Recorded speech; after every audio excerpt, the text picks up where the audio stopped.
السلام علیکم، welcome to ہما قریشی ناولز چینل۔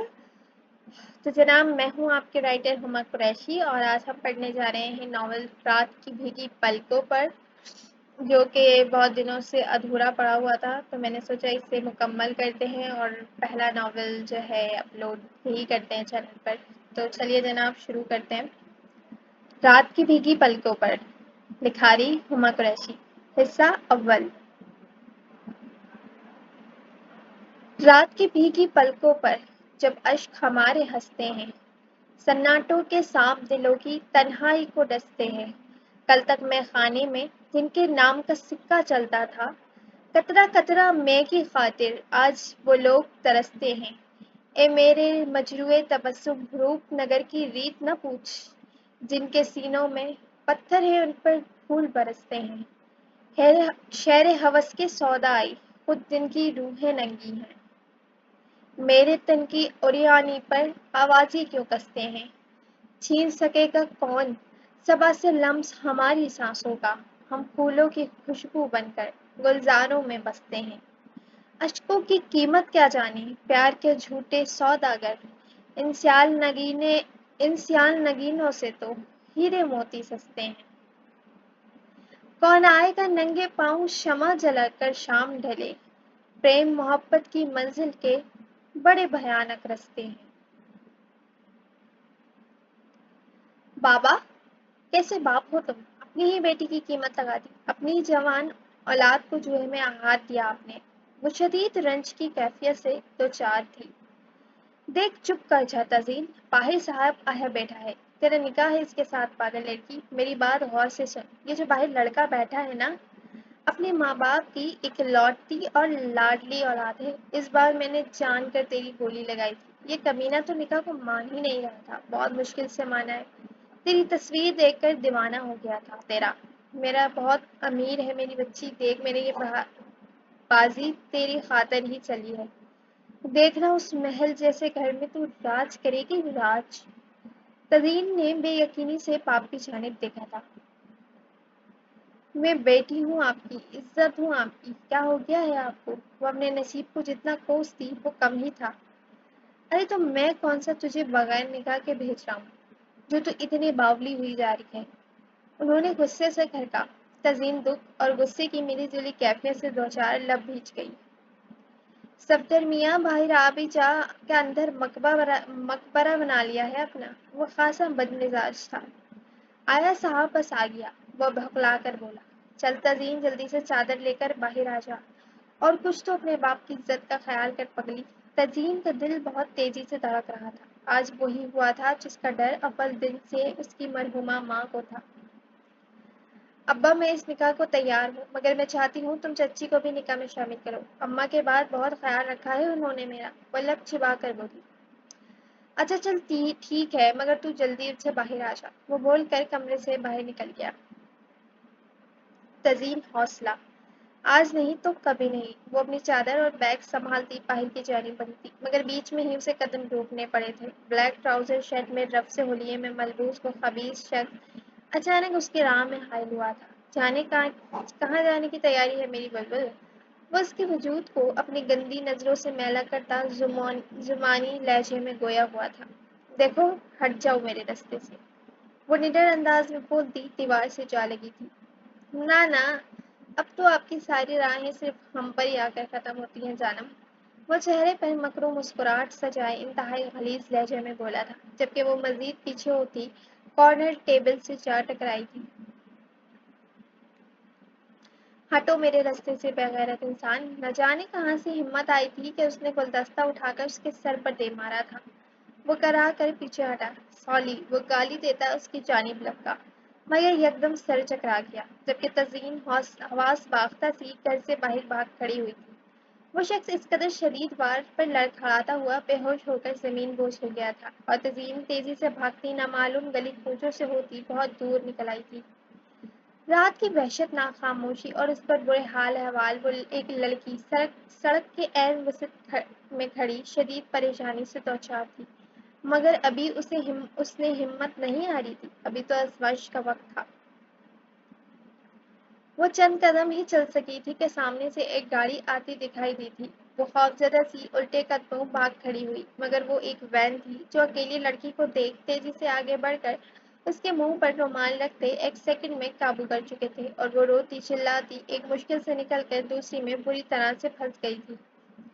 ارے صاحب، کیا ہوا آپ کو؟ صاحب جی، صفدر جب گھر میں داخل ہوا تو بے شام سامنے بے ہوش پڑے بلال کو دیکھ وہ گڑبڑا کر نزدیک آیا۔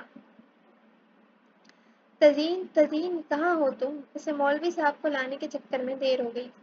ارے میاں، پہلے ذرا اس بچے کو تو اٹھا لیں۔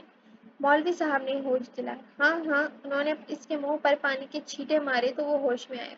کیا ہوا صاحب جی؟ اور میری بیٹی کہاں ہے؟ وہ تو پریشان ہو کر رہ گیا تھا۔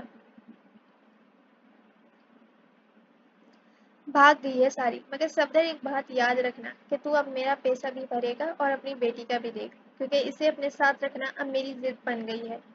وہ شدید طیش کے عالم میں چنگھاڑا تھا۔ کیا؟ نہیں صاحب، میں غریب آدمی 10 لاکھ کہاں سے لاؤں گا؟ وہ فوری پیروں پہ گر پڑا۔ بے اٹھ سالے، پہلے جا کر اپنی سوارا بیٹی کو ڈھونڈ، اور اس نے نہایت گستاخ لہجے میں کہا۔ صاحب، وہ کہیں نہیں جائے گی، یہیں کہیں ہوگی، میں ڈھونڈ لاؤں گا اسے، مگر پیسے؟ صفدر کو محض اپنی فکر تھی۔ 3 دن، صرف 3 دن کا وقت ہے تمہارے پاس صفدر صاحب، بیٹی اور پیسہ دونوں چاہیے مجھے، ورنہ تیری بیٹی کو ڈھونڈ کر اس کی عقل ٹھکانے لگانے میں مجھے زیادہ وقت نہیں لگے گا۔ وہ تنبیہ انداز میں بولتا اپنے ماتھے پر سے بہتا خون صاف کرتا وہاں سے نکل گیا۔ ارے میاں، نکاح کس کا پڑھانا تھا؟ مولوی صاحب کو اپنی فکر ہوئی تھی۔ جا یار مولوی صاحب، دیکھ نہیں رہے میری بیٹی بھاگ گئی؟ وہ بدتمیزی سے بولے۔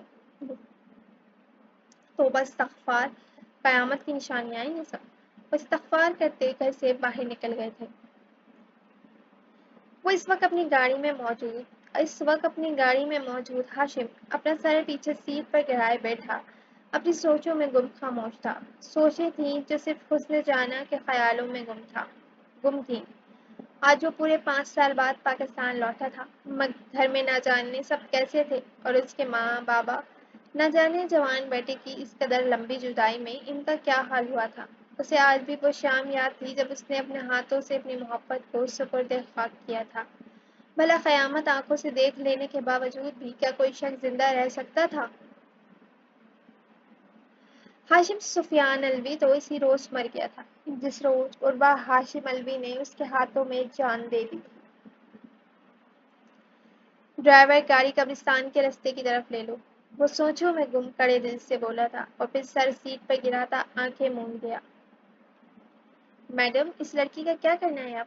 یہ تو جب سے ہوش میں آئی ہے، مجال ہے جو اب تک کسی کے قابو میں آئی ہو۔ وہ پیشہ ورانہ لوگ تھے۔ شہر سے ذرا دور فارم ہاؤس پر یتیم بے سہارا لڑکیوں کو بہلا پھسلا کر یا پھر کڈنیپ کر لا کر ان سے غلط کام کرایا جاتا تھا۔ کیا مطلب کیا کرنا ہے؟ آج پہلا دن ہے، اس کا نخرہ تو دکھائے گی نا۔ 2 دن صبر کرو، پھر بھی نہ مانے تو اپنے طریقے سے زور آزمائی کرنا۔ وہ لہجے میں حقارت سا موئے خود ایک عورت ہو کر مانی خرزی سے بولی تو وہ عجیب چہرے والا شخص بہنگم سا کہکا لگا اٹھا۔ ٹھیک ہے میڈم، ویسے ہی وہ دونوں جو نئی لڑکیاں ہیں جو کچھ روز قبل یہاں آئی تھی، انہیں آج رات سیٹ کے بنگلے پر پہنچانا ہے نا؟ شور شرابے کی آواز پر اس کے لفظ لبوں پر ادھورے ہی رہ گئے تھے۔ کیا شور مچا رکھا ہے؟ کیا ہو رہا ہے یہاں؟ وہ روم سے باہر آتی غصے سے بولی۔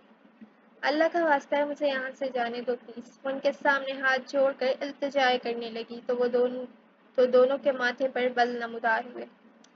ابے لے کر جا اس کو یہاں سے، ابھی بہت کام کرنا ہے میرے کو۔ یہ میٹر شارٹ کر دے گی۔ یہ جب نئی آتی ہے تو ان کا یہی تماشا ہوتا ہے، اور جب سیٹ لوگ خوش کرتے ہیں تو اوقات میں آ جاتی ہیں۔ تزین نے خوفزدہ نظروں سے ان کی جانب دیکھا تھا۔ نہیں نہیں، میں ایسی نہیں ہوں، یہ جتنی بھی کھڑی ہیں ان سب کا یہی رونا تھا کہ ہم ایسے نہیں ہیں۔ اب دیکھ لو، تمہارے سامنے ہے ساری۔ کیوں لڑکیوں؟ وہ دروازے میں کھڑی لڑکیوں کی جانب اشارہ کرتی نخوت بھرے لہجے میں بولی تو وہ سب مسکرا اٹھی تھی۔ رہنے دیں میڈم، خود ہی صحیح ہو جائے گی۔ آپ بتائیں آج کا کیا پروگرام ہے؟ ایک لڑکی بہت بے باکی سے بولی تو تزین نے دکھ سے اپنی قسمت کو کوسا تھا۔ چل لڑکی، آجا تو بھی، اور یہ رونا دھونا چھوڑ دے، آج سے یہی تیری قسمت ہے۔ وہ تلخ لہجے میں بولتی وہاں سے نکلتی چلی گئی، جبکہ وہ جو عزت بچانے کی خاطر گھر سے بھاگی تھی اب اسے اپنی عزت نیلام ہوتی محسوس ہو رہی تھی۔ اس سودے سے منافع بخش سودا تو یہ تھا کہ وہ اس امیر زادے سے نکاح کر لیتی۔ قبرستان میں پہلی وحشت زدہ خاموشی میں دل بری طرح دھڑک رہا تھا۔ وہ کتنی ہی دیر سے قبر کے سرانے خاموش بیٹھا بس قبر کے خطبے پر نصب اس ہستی کے نام کو دیکھ رہا تھا جسے اس نے زندگی میں سب سے زیادہ چاہا تھا، اور جسے زندگی میں سب سے زیادہ چاہا ہو اسے یوں منو مٹی تلے دبے دیکھنا دنیا کا سب سے بڑا دکھ ہوتا ہے۔ عروہ ہاشم علوی۔ سنگ مرمر کے پتھر پر ہاتھ پھیرتا وہ مضبوط مرد آنسوؤں سے رو پڑا تھا۔ اس نے اپنی واپسی کے بابت ابھی تک گھر میں کسی کو نہیں بتایا تھا، اور نہ ہی وہ اس وقت اس کنڈیشن میں تھا کہ وہ گھر واپس جا سکتا۔ آنکھیں پوچھتا وہ کڑے دل اور ضبط کے ساتھ قبرستان کے دروازے سے باہر نکل گیا تھا، اور اب اس کا ارادہ اپنے بنگلے پر جانے کا تھا۔ وہ کچھ روز وہیں قیام کرنا چاہتا تھا جہاں اس کا اور عروہ کا چھوٹا سا آشیانہ آباد تھا، جس کی ایک ایک چیز کو ان دونوں نے مل کر بہت محبت سے سجایا تھا، مگر شاید قسمت میں ساتھ رہنا لکھا ہی نہیں تھا۔ ہائے تزئین، بڑا غرق ہو تیرا کل موہی، کیڑے پڑے تجھے، خود بھی دفع ہو گئی اور ساتھ میں مجھے بھی برباد کر گئی۔ اگر بھاگ نہیں تھا تو اس امیر زادے کے ساتھ بھاگ جاتی منحوس۔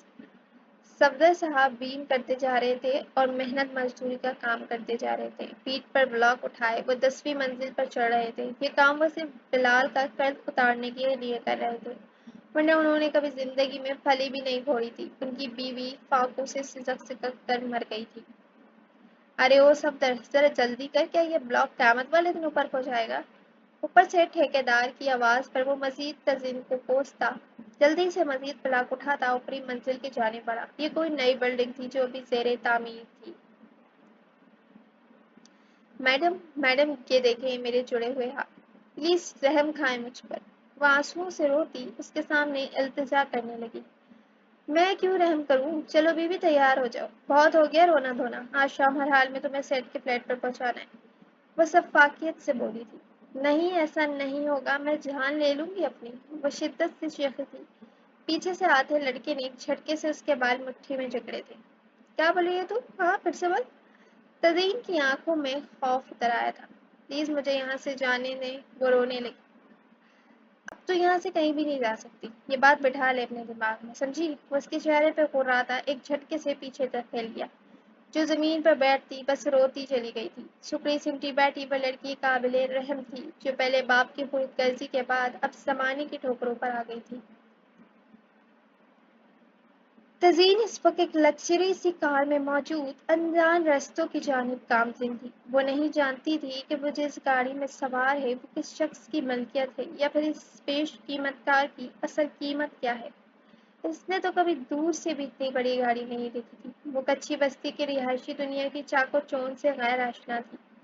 سجی سوری کسی دلہن کی مانند ہر آسائش و زیبائش سے بھرپور اپنا سوگوار حسن لیے بیک سیٹ پر بیٹھی تزئین اس وقت کسی بھی مرد کا دماغ ڈگمگانے کے تمام ہتھیاروں سے لیس تھی۔ دل کسی چڑیا کی مانند خوفزدہ تھا۔ پچھلے 2 روز میں وہ رو رو کر اب تو آنکھیں بھی خشک ہو گئی تھیں۔ سیٹ پر سر گرائے آئندہ وقت کی وجہ سے خوف زدہ سی وہ لب دبائے بیٹھی تھی۔ کتنی ہی بار ڈرائیور کے خباثت بھری نظروں میں دیکھتی وہ شدت سے موت کو پکار اٹھی تھی۔ ساتھ بیٹھا اس میڈم کا چیلا اسے اپنی نگرانی میں فلیٹ تک پہنچانے آیا تھا۔ نہ جانے اس کی عزت کا سودا کرنے کے عوض ان بے ضمیر لوگوں نے کتنے روپے لے رکھے تھے۔ گاڑی اپنی منزل کی جانب رواں تھی۔ اس نے شدت سے اپنے رب کو پکارا تھا۔ صدا دور کہکشاؤں تک گئی تھی۔ ہاشم اس وقت فلیٹ کی بالکنی کی ریلنگ پر ہاتھ جمائے کھڑا شہر کی رنگینیاں دیکھ رہا تھا۔ وہ سارا دن بنگلے پہ گزار کر اپنے فلیٹ پر آ گیا تھا۔ اس گھر میں ہر جگہ محض عروہ کی یادیں بکھری ہوئی تھیں۔ اس کی مسحور کن کھلکھلاہٹ سماعتوں میں گونجتی محض اذیت سے دوچار کر رہی تھی۔ اضطرابی کسی کیفیت سے دوچار وہ اس گھر سے نظر بچا کر یہاں آ تو گیا تھا، مگر سکون تھا کہ کسی کل میسر نہیں تھا۔ جیب سے سگریٹ کا پاکٹ نکال کر وہ ایک سگریٹ سلگا چکا تھا۔ ابھی اسے سگریٹ نوشی کرتے کچھ ہی لمحات گزرے تھے کہ ایسا محسوس ہوا جیسے کسی نے فلائٹ کا دروازہ کھول کر بند کیا ہو۔ وہ حیران ہوا کیونکہ پاکستان جانے سے قبل اس فلائٹ کی چابی اس کے اور بلال کے سوا کسی کے پاس نہیں ہوتی تھی۔ اس سے پہلا گمان بلال کا ہی آیا تھا۔ سلائڈنگ ڈور گھسیٹ کر روم میں آتا، وہ لبوں میں سگریٹ دبائے روم سے باہر آیا تو زمین پر پڑے صنف نازک کے وجود کو دیکھ اس کی آنکھیں حیرت کی زیادتی سے پھیل گئی تھیں۔ سے لڑکی باہر آ۔ بلڈنگ کی پارکنگ میں گاڑی کے پہیوں کی چرچراہٹ نے ماحول کا سکوت سا توڑا تھا۔ وہ شخص بیک ڈور کھولے کھڑا حاکمیہ لہجے میں بولا، نہیں پلیز، تمہیں خدا کا واسطہ، اللہ کے عذاب سے ڈرو۔ وہ ایک بار پھر ہاتھ جوڑ گئی۔ یہ لڑکی زیادہ ڈرامے بازیاں مت کر اور جلدی باہر نکل، میں نے آگے بھی جانا ہے۔ اور سن، سیٹ کو خوش کرنا تیرا کام ہے۔ آگے تو نے کوئی ہوشیاری کی یا پھر سیٹ نے پیسہ دینے میں چوں چڑا کی تو پھر تو یاد رکھنا میں تیرے ساتھ کیا کروں گا۔ وہ ایک جھٹکے سے اس کا ہاتھ گھسیٹ کر گاڑی سے باہر نکالتا درشت لہجے میں پھنکارا، نہیں پلیز۔ وہ اسی انداز میں گھسیٹتا ہوا فلائٹ تک آیا تھا اور مطلوبہ فلائٹ پہ پہنچ کر دروازہ ان لاک کرتا اسے ایک جھٹکے سے اندر پر تختہ باہر سے دروازہ لاک کر کے جا چکا تھا، جبکہ وہ جو زمین پر گری اپنی قسمت کو کوس رہی تھی، اپنے قریب کسی کی موجودگی محسوس کر حواس باختہ سی اٹھ کھڑی ہوئی۔ تم کون ہو لڑکی؟ ہاشم نے حیرت سے سجی سوری لڑکی کو دیکھا تھا جو بلا کی حسین تھی، مگر وہ سماعتوں سے ٹکراتی آواز پر خوفزدہ سی دیوار سے جا چپکی تھی۔ نہیں پلیز، تمہیں اللہ کا واسطہ ہے، میرے قریب نہ آنا۔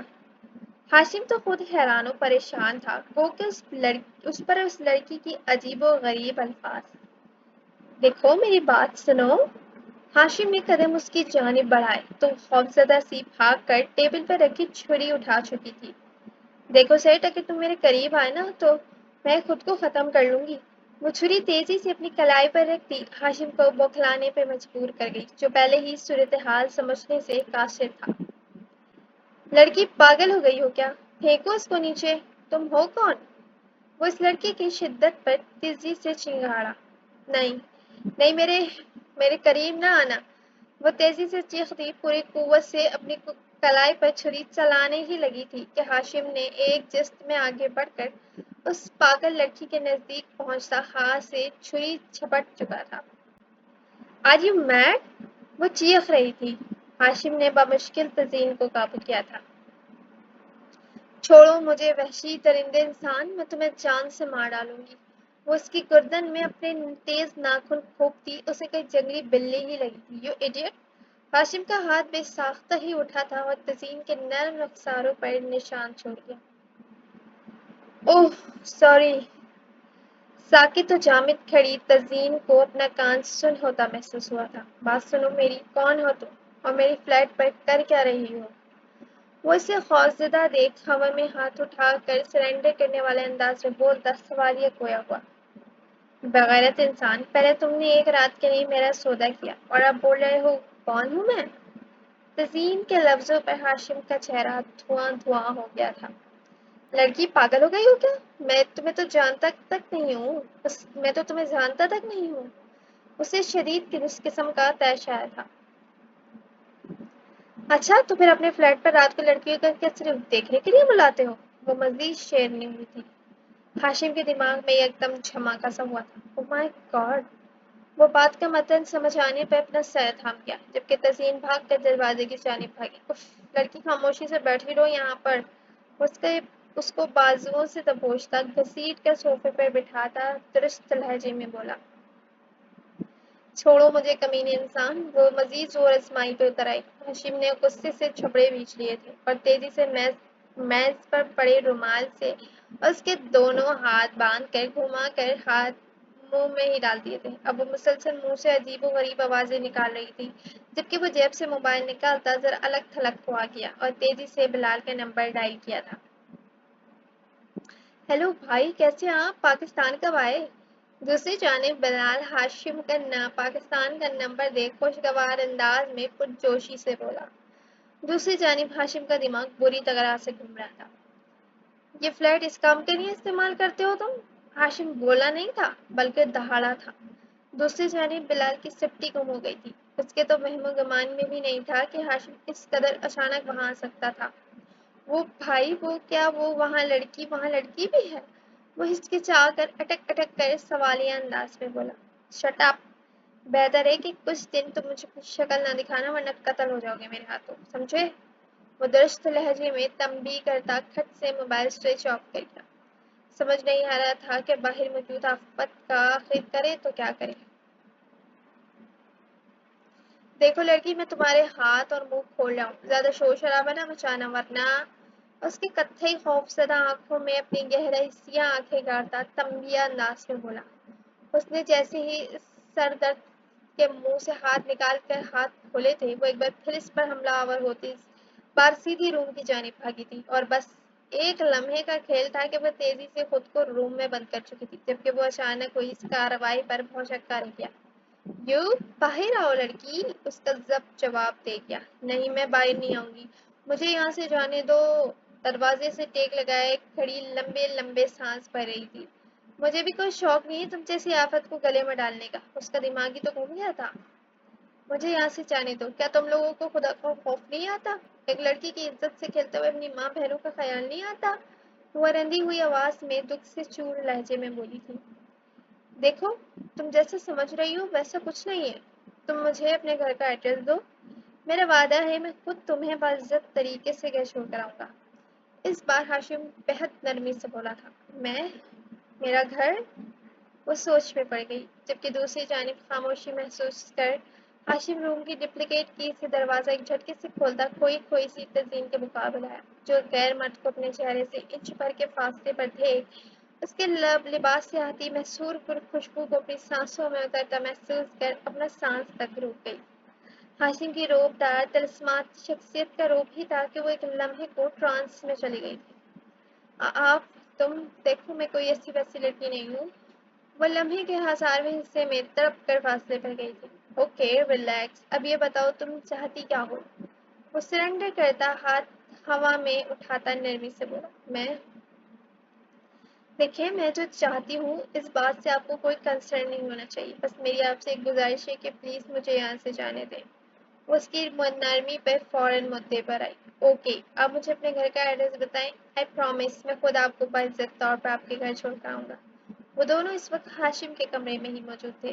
تدین نے بے ساختہ اپنی پھیکی پلکوں کی چھالٹ اٹھا کر اس مہربان شخص کو دیکھا، جس کی آنکھوں میں صاف گوئی واضح تھی۔ میرا گھر؟ لبوں نے بے آواز سرگوشی کی۔ جی آپ کا گھر دراصل میں کافی عرصے سے پاکستان سے باہر تھا، اور یہ فلیٹ میرے بھائی کے زیر استعمال رہا ہے۔ میں نہیں جانتا آپ کون ہیں یا کہاں سے آئی ہیں، مگر میں پھر بھی اپنے بھائی کی طرف سے آپ سے معزز خواہ ہوں، بہت شرمندہ ہوں۔ ہمارے خاندان میں آج تک کسی نے اس طرح کی گری ہوئی حرکت نہیں کی، وہ نہ جانے کیسے۔ ہاشم شرمندگی کے مارے بہت دھیمی آواز میں معذرتی الفاظ ادا کرتا تزئین کو حیرت میں ڈال دیا۔ بھلا مرد کا یہ کون سا روپ تھا؟ اس نے تو ہمیشہ اپنے ارد گرد غدغرض اور ہوس پرست مردوں کا ہجوم ہی دیکھا تھا۔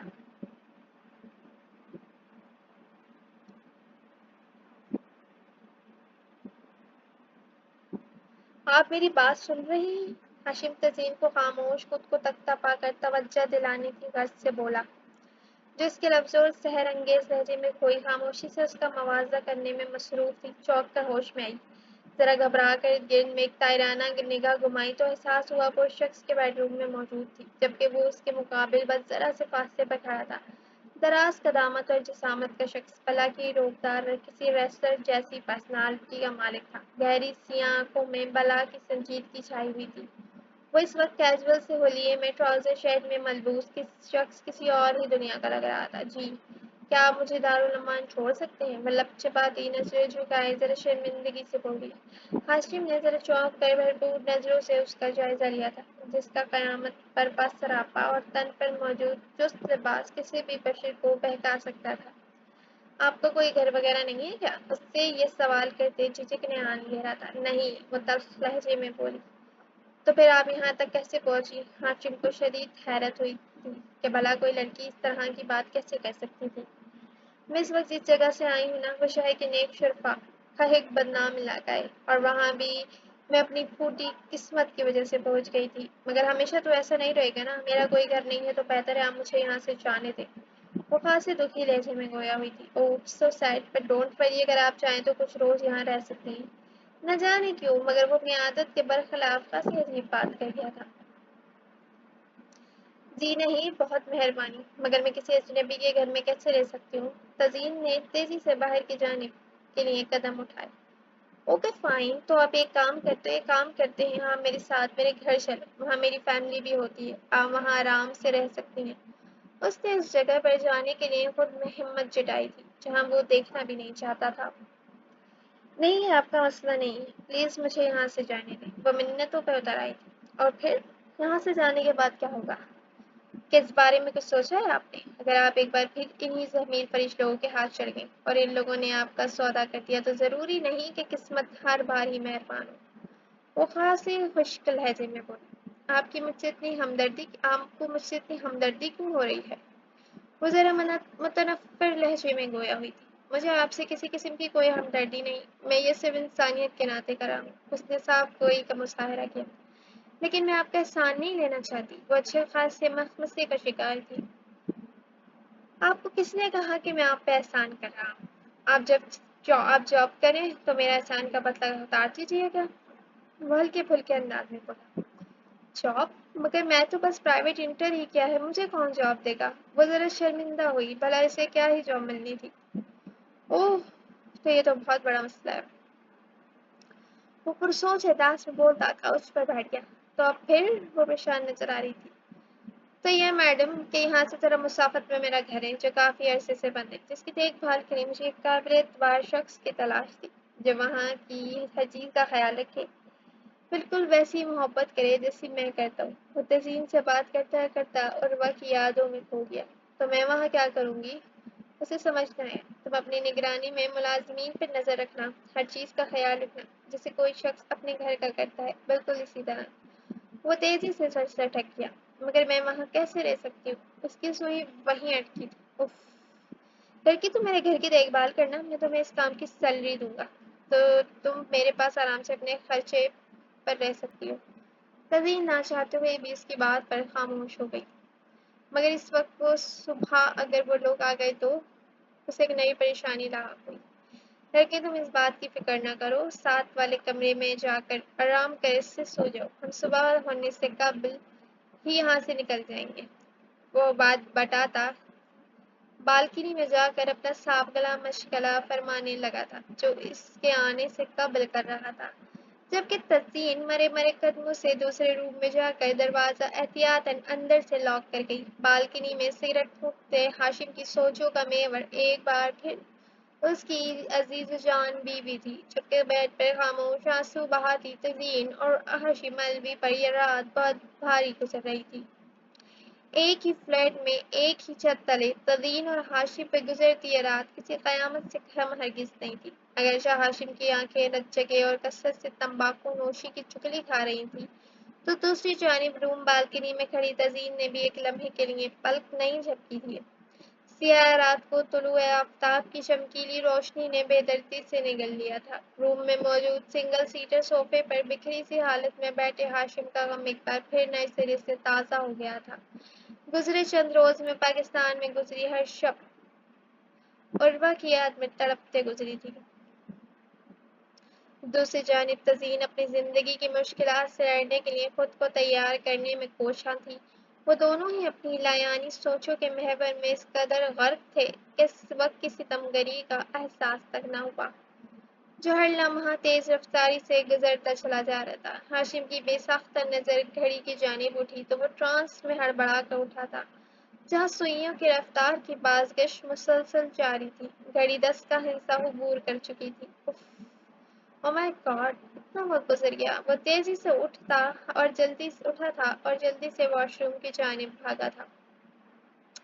کچھ ہی لمحوں میں وہ فلی ڈریس اپ ہوتا آئینے کے عین سامنے کھڑا باہر جانے کو تیار تھا۔ مس، وہ نام پکارتا ایک لمحے کو خاموش ہوا۔ رات کو نام پوچھنا ہی بھول گیا تھا۔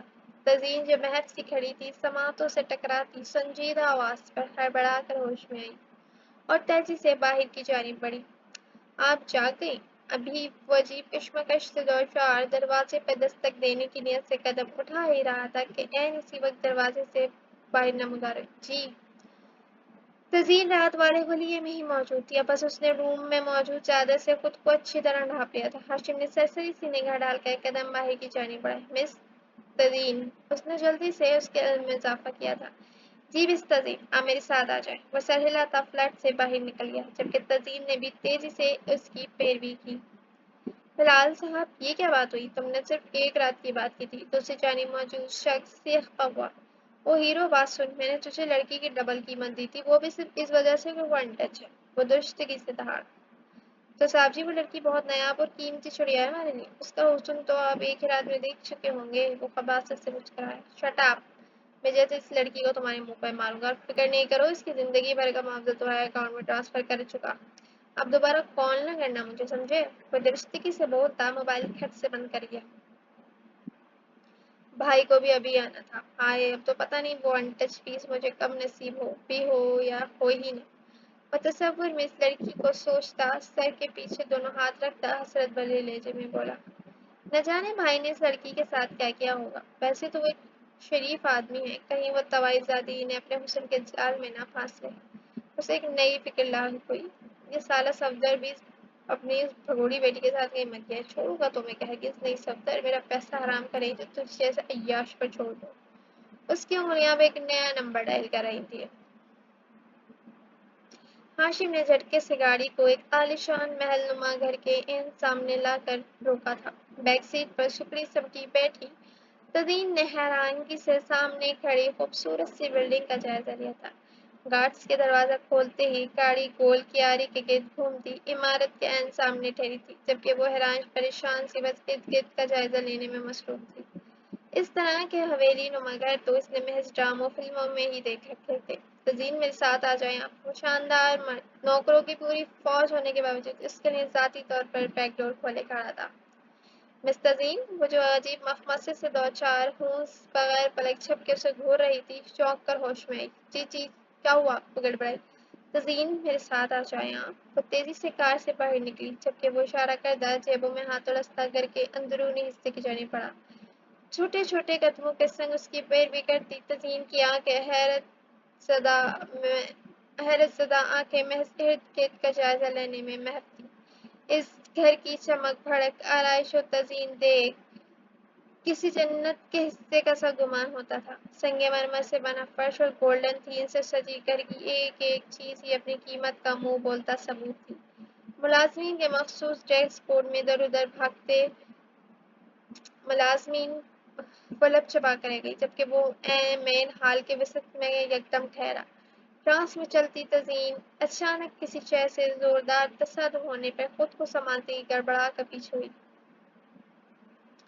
اوہ سوری، وہ دونوں ہی اپنی جگہ بوکھلائے۔ ہاشم جو کچھ کہنے کے غرض سے پلٹا تھا، خود کے وجود سے ٹکراتے تزین کے مہکتے وجود پر چند لمحوں کے لیے گڑبڑا کر رہ گیا۔ عروا کے بعد شاید یہ پہلی لڑکی تھی جو ایک ہی رات میں دوبارہ اس کے خاصا نزدیک آ کر ٹھہری تھی۔ اٹس اوکے، اس کے خفت زدہ چہرہ دیکھ ہاشم نے پیشانی میں مس تزین، یہ میرا گھر ہے۔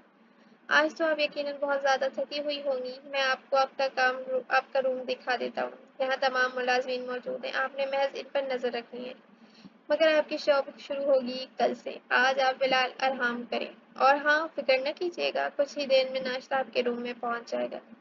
وہ شخص شاید ساری باتیں ایک ہی سانس میں کرنے کا عادی تھا۔ تزین ان مہربانیوں پہ بھلا کیا اعتراض کرتی؟ وہ دھیرے سے سر ہلاتی اس کی تمام باتیں سن رہی تھی، جس کا چہرہ رات سے کئی زیادہ سنجیدہ اور لہجات سے پاک ہو گیا تھا۔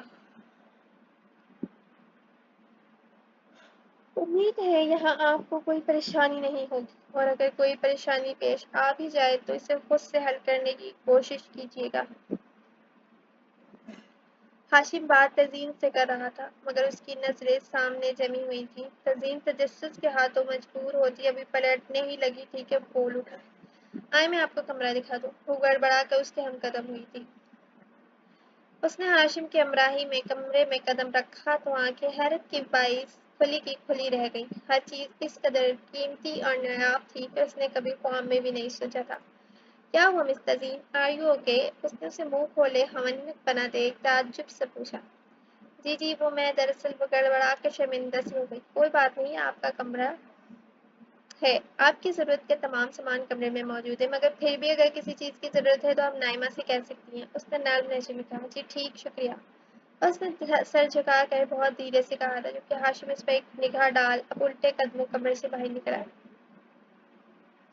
پتہ نہیں زندگی آخر مجھ سے چاہتی کیا ہے تزئین نے واش روم میں گھس کے سب سے پہلا کام وہ بےہودہ لباس تبدیل کرنے کا کیا تھا جو اس کے جسم سے چپکا جا رہا تھا بابا بھی پتہ نہیں کہاں ہوں گے وہ لب دبائی سی بابت سوچ رہی تھی کاش کہ بابا کو جوالے کھیلنے کی لت نہ ہوتی تو آج میرے ساتھ یہ سب کچھ نہ ہوتا وہ آنکھوں میں بے شمار آنسو لیے شدت سے روتی تھی آپ نے میرے ساتھ اچھا نہیں کیا بابا وہ مسلسل خیالوں میں باپ سے شکوہ گنا تھی اور یوں ہی کب اس کی آنکھ لگ گئی سے علم ہی نہ ہو سکا ہاشم اپنے اور عروہ کے کمرے میں آیا تو سب سے پہلی نگاہ اس لارج سائز فوٹو فریم سے جا ٹکرائی تھی جو اس کی اور عروہ کی شادی کی تصویر تھی جہاں وہ ہاشم کے برابر میں کھڑی اس کی کسی بات پر شرمائی شرمائی سے مسکرا رہی تھی تم نے جانے میں بہت جلدی کر دی یار ابھی تو ہم نے ایک ساتھ بہت اچھا وقت دیکھنا تھا قدم قدم چلتا وہ نزدیک آیا تھا نگاہوں کے سامنے ورلڈ ٹور پر عروہ کے ساتھ گزارے وہ خوبصورت مناظر گھوم گئے تھے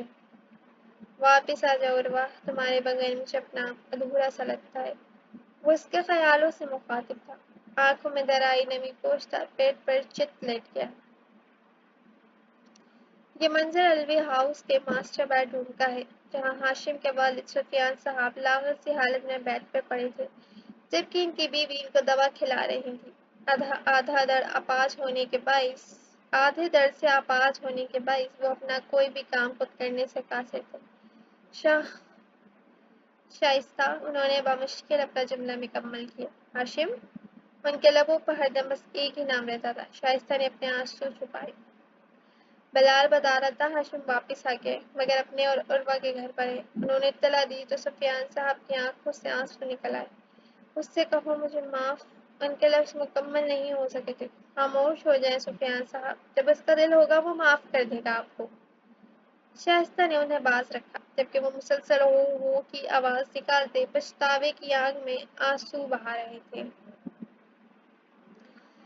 جاری ہے تو جی جناب کیسی لگی آپ کو کیسا لگا آپ کو حصہ اول یہ اس پارٹ 1 میں جو ایپیسوڈ پہلے پوسٹ ہو چکی ہیں 1 to 5 وہ بھی ہیں اور اس کے علاوہ ایک نیو ایپیسوڈ بھی میں نے اس میں ایڈ کر دی تھی ایپیسوڈ نمبر 6 تو جناب پڑھ کر کامنٹ سیکشن میں اپنی رائے کا اظہار لازمی کیجیے گا میں نے پہلی بار وائس اوور کیا ہے تو یقیناً بہت ساری غلطیاں ہوں گی اور میں بہت جگہوں پہ اٹکی بھی ہوں تو پلیز اسے نظر انداز کیجیے گا آہستہ آہستہ عادت ہو جائے گی باقی جن لوگوں کو وائس نہیں پسند وہ میوٹ کر لیں وہ نارملی بھی ریڈ کر سکتے تو جناب ہما قریشی ناولز چینل کو لازمی سبسکرائب کر لے گا ویڈیو کو لائک کر لیجیے گا اور بیل نوٹیفیکیشن کو لازمی پریس کر دیجیے گا تھینک یو سو مچ ملتے ہیں اس کے پارٹ 2 لاسٹ پارٹ 2 کے ساتھ جب تک کے لیے اللہ حافظ